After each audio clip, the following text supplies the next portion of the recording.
बोलो, तुम रंगोगे ना मेरी चोली? झूठ झूठ बोल रही है तू। मैं चोली रंगवाऊंगी। झूठ बोल रही। झूठ बोलती है साली, मेरा रंग मंगवा के किसी और से चोली रंगवाती है। झूठ बोलती है साली, हर बार मुझसे झूठ बोलती है। ए सुन ना, मेरी मलवा की एक पेंटिंग बना ना। लेकिन मैं चुड़ैलों की पेंटिंग नहीं बनाता। ओके। एक बात बोलूं? बोल बोल। तू साला छक्का है, इसलिए कोई लौंडिया तुझसे रंग नहीं लगवाती। जली ना, तेरी भी जली ना। कैसा लगा मेरा मजाक?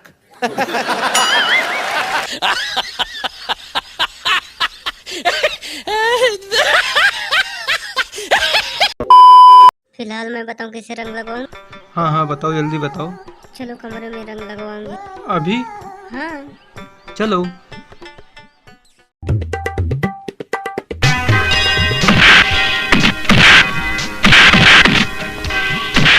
अंदर भेज के मुझे लौड़े लगा दिया।